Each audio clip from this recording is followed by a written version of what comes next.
Hello, friends. Welcome to episode 199 of the Nope Coach podcast, Saying No to Over-Preparing. I'm your host, Suzanne Kohlberg. Before I get into today's topic, episode 199, I'm just giving myself like a virtual high five. 199 days of this. It's over 6 months. So much has happened. And in other ways, not much has happened at all. Because we, live day to day, we often don't see much happening, but then we pause and look back and it's like, wow, it's been a minute.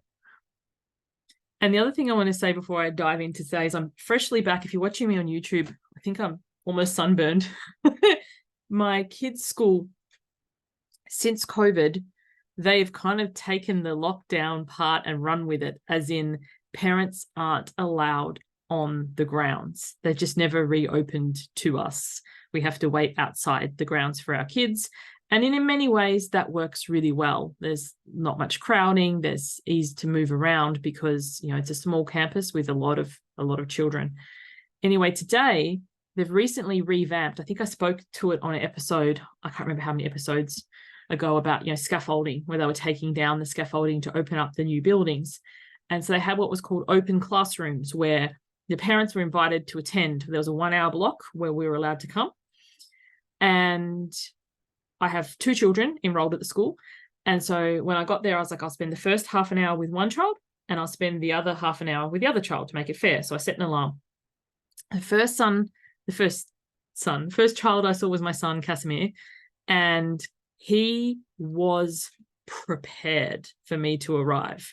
Like when I first got there, he had written a short story that it's a narrative. He read me his narrative. He showed me his maths work and the graphs he'd been doing. He showed me all around the new classroom, all the bits and bobs. Like the alarm went and he was not done. But I said, look, I'm sorry, honey. I need to go because it's fair's fair, 30 minutes with each child. And he's like, okay, mum, gives me a hug. Off I go. Get to my daughter's classroom. Xanthi's just like, yeah, here's my classroom, and just shrugs. I was like, don't you want to show me your work or read me a story or whatever? She's like, no, this is my classroom. And so like we were done in like 2 minutes. And then I was like, what am I going to do? I don't really want to stand around here for another 30. Like I prompted her and she was wholly unavailable to show me anything. So anyway, the teacher's like, oh, we could sign her out early if you want. So I ended up signing them out and taking them home early. And for those of you who follow me on social media, my business pages, my business Instagram and Facebook, I'm currently not posting on. They may change soon. But my personal profile, some of you guys follow me there, I have published a photo because when they were doing the upgrade, the revamp, the kids said to me excitedly, they're putting in a slide.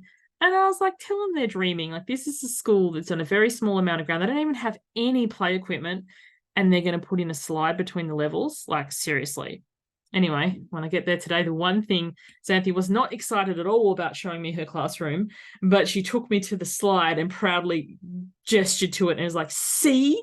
So I just, there's been so many things the last few days where my eyes have been open to things outside the expected. If you listen to yesterday's episode, I was talking about male flyers in the cheerleading where they, throw the boys, the men up in the air, which is completely unexpected. And now a slide in a school of 1,000 kids. Well, wonders never cease.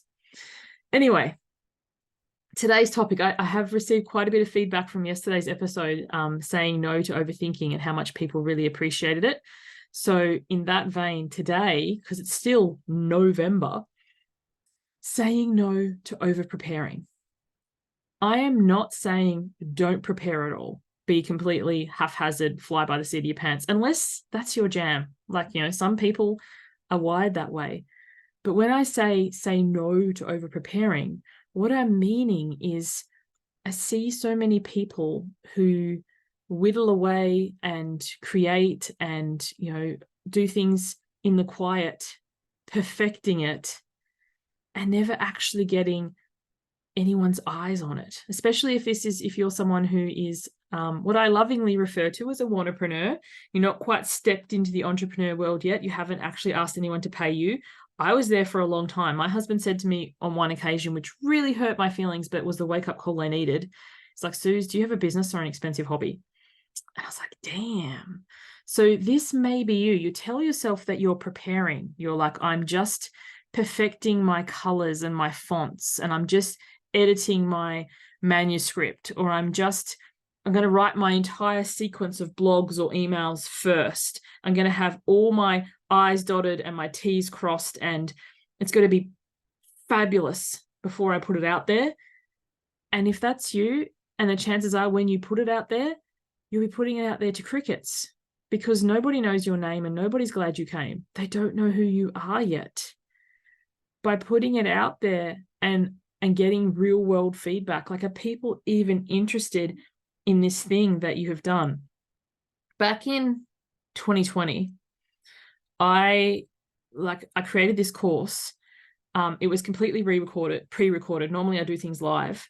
I spent quite a lot of time, months, energy. So time, energy, and money. Like, I paid to have it on a platform through the Mighty Network. If people have heard of Mighty Networks, I paid to have the videos edited and formatted. I paid to have worksheets done. Like, this course is fucking phenomenal. Like, up until then, it felt like my best work. And there was a launch party and videos and a series and whatever. And you know how many of that thing I sold? Like, none. Absolutely none. Whereas other times, like the Mighty 90, which I did earlier this year, I didn't even have a sales page. There was no sales page. I did a couple of videos, a couple of emails. I'm like, this is what it is. Like, I was clear on it, but I wasn't investing time, energy, or money to make it look pretty and prepare it to the umpteenth inch of its life when I didn't even know if it was going to fly. So are you over preparing untested something that you don't even know is going to fly? And how much time and energy and money are you putting into perfecting something that you don't even know if you have an audience for? That's really something to consider, because your best gets to get better. So if you put something out there, if you've got something that you want to share or something that you want to say, like, I am sure that I will listen back to this podcast a year from now, and if I don't have some form of secondhand embarrassment, then I'm not doing my job. But then again, it's not for me to tear down and take down, because for somebody, this will still be of benefit. All iterations of us, all of our work, all along the way is useful for someone. But if we're over preparing, hiding it from the world, doing it in our journal or our diary, or constantly going over and over and over it, but not actually sharing it with anyone, it doesn't get to evolve in the same way as it does when you have feedback. Whenever I teach a new concept or launch a new workshop or something, it makes sense to me in my head. I've spent a time clearing, practicing, prepping, making the points, but I have no idea how it's going to land until it's in front of an audience. Like, something that makes total sense to me, and someone asks a question and I'm like, oh, wow, I hadn't even considered that perspective. It doesn't mean you need to go out all guns blazing and share everything, but you could choose to share a snippet or a morsel. You could choose to do market research and go, hey, I've got an idea about creating something. Are you interested in this kind of thing? Can I interview you? Can you make a Google form and ask some questions? Can you get some real world feedback about who it is that will be potentially interested in this thing? And your best doesn't get to get better if you don't actually put it out there. So that's what I have for you today. Saying no to over preparing, realizing that, you've always done your best is good enough, your best gets to get better, and how different your life is. Like, when I was an early coach, whenever I learned a new skill, I would often beat myself up. Oh, if only I knew this back then, I would have been able to help this person, I would have been able to help that person. But now I just remind myself, I always do my best, and my best gets better. And that helps me to go from over preparing to taking action. Hope that helps. Love to invite you to Why Wait, which is my group program. The next cohort is in January. And you might be thinking, oh, January, it's ages away. It will happen in the blink of an eye. Next thing you know, we'll be there. If you join today, because you might be like, doesn't start to January. Well, I should wait. When you join, you get immediate access to a welcome module, which talks you through how to best set up for the course. It's not one of those, let's throw everything at it, go hard or go home type courses. No, if you say that, I'm an introvert, I'd rather just stay home. But it is about preparing yourself for the success. So the welcome module talks you through where you are now to start shifting to where you want to go. And then there's also a bonus vault, which has a meditation library. So meditation, self-hypnosis about all kinds of things. Loving your body, overcoming emotional eating, being your best self. It's even got some random standout things. Like there's one whole meditation on restless legs. So, restless leg syndrome, something it keeps you up at night. I've got a meditation for that. And also in the bonus vault is the 5-day journaling masterclass that I've run before and the building boundaries masterclass. So there's hours and hours of content that you could start today to take action on so that when we kick the live round off in January, you're ready to hit the ground running. So if you want all the details of that program, go to my website, suzannekohlberg.com, have a read. It's all described there. And if you have any questions, like, some people are like, yeah, that's it, I'm in. I'm kind of like one of those people. But you might be like, I don't know if this is the right fit for me. I'm not sure, if this is going to be addressing where I'm at. There is a link there to book a call. And I do not pressure you on that call, and I do not take payment on that call. I want you to sleep on it, because I know what it's like to be in someone's energy and be like, oh my gosh, this is going to be in the thing.